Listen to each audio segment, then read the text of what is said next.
Every single one, without an exception, either listed an entertainer or a sports star.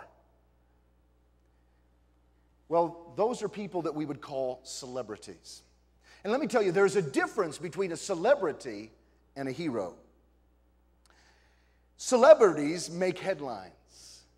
Heroes make a difference. Celebrities want others to serve them.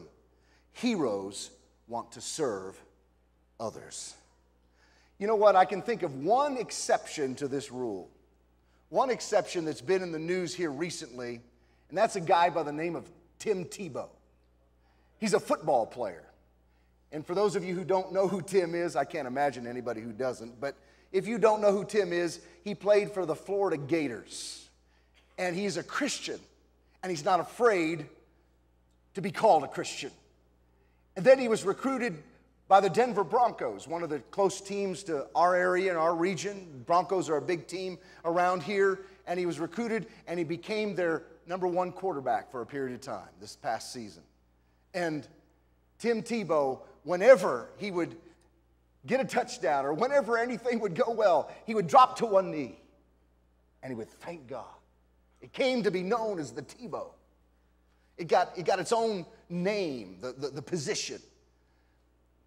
Well, recently, things changed, and Tim was traded off to New York City, to the New York Jets. If there's a second sin city in the world, it's New York. I'm sorry, Andre. I think he's back working in kids' church. Oh, there you are. Oh, there you are. Okay. But, you know, Vegas, of course, #1. But people said, Tim Tebow will never be able to live the Christian life in that city. And we'll find out. But somebody discovered that Tim had proclaimed that he was a virgin here in his 20s, having all the money he could want, all the fame he could want, every girl in the world without character saying, hey, you can have me. Tim says, no, I'm waiting for the right girl. I'm waiting for the right one to come along. And the world has looked at Tim and said, you know, that's not possible. And one company offered $1 million to any young lady who could come forward and say that they had had sex with Tim Tebow. Nobody's come forward. Nobody's come out of the woodwork. I like what one of the men of our church told me. He said, you know, what needs to happen is Tim needs to find that great Christian girl and have her and have the two of them get married, and then she could go collect the money. Not that he needs it. But that is a person of character. Now, there are 3 characteristics of godly heroes, and I want you to find them there as we begin with the notes. The first one is, #1, heroes stand alone for what is right. Heroes stand alone for what is right. Heroes stand for several things. The first one they stand for is they stand for morals. We live in an immoral culture. And a hero, guys, is one who is morally pure. And if you haven't been, start today. Because I guarantee you, you're looking for a morally pure girl. You better start becoming the guy that girl is looking for, if that's what you're looking for. And guys, if you've been getting it wrong and maybe you're married, you need to start getting it right, and let's make today the very first day. Morals. And then secondly, heroes stand for character. You need to have character, not be a character. Exodus 23:2 says this, you must not do wrong just because everyone else is doing it. I've had teenagers tell me, well, everybody's doing it, so hey, it must be okay. In one of those recent television news magazine programs, they set up teenagers to see if they would cheat. And these teenagers were given situations where actors, other teenagers, were asked to cheat deliberately with one of these teenagers in the room, not realizing that he was being set up, to see if he would cheat too, because everybody else was doing it. And almost without fail, everyone else would cheat.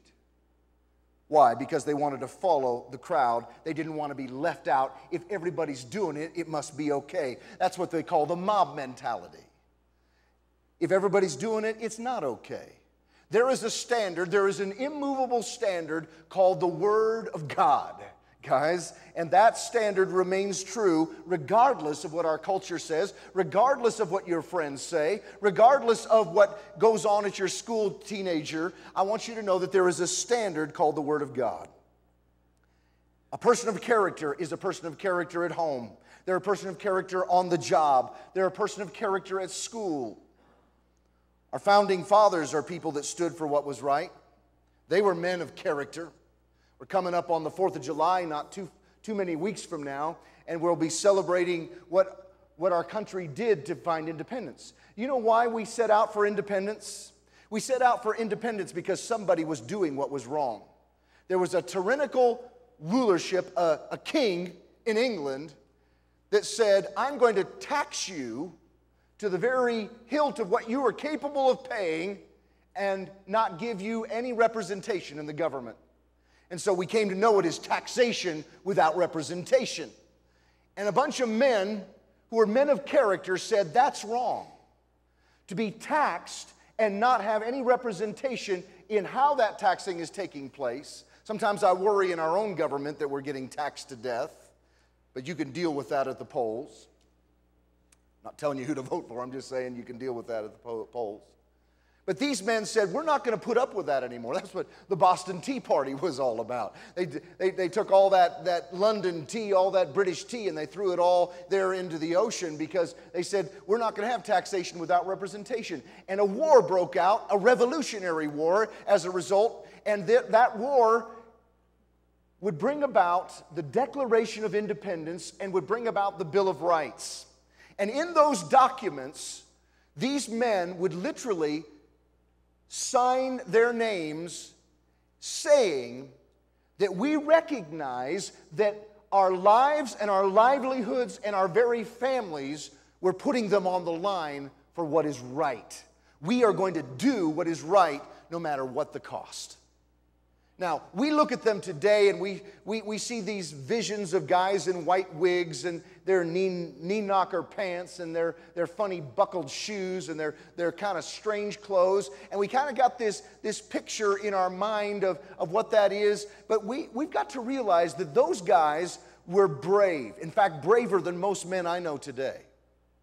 Because had they been caught doing what they were doing to make a stand for what is right, in that time, they and their wife and children would have literally been publicly hung. That's what they were facing. And all of what they owned would have been taken away from them and given to the British government. You see, none of us have ever faced death like that for doing what is right. And yet sometimes we find it hard to do what is right. President Abraham Lincoln was another one that stood for what was right. In a culture in the Deep South where it was just assumed that slavery was okay and the livelihoods of the wealth of the South were built on the backs of a people group that were brought here, pulled away from their homes and their families in Africa and brought here as slaves to work.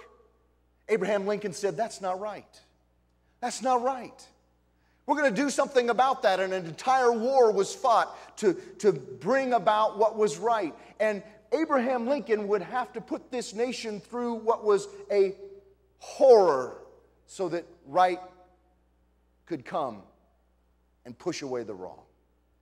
It would wind up costing him his own life as someone who didn't like him doing what was right, put a bullet in the back of his head.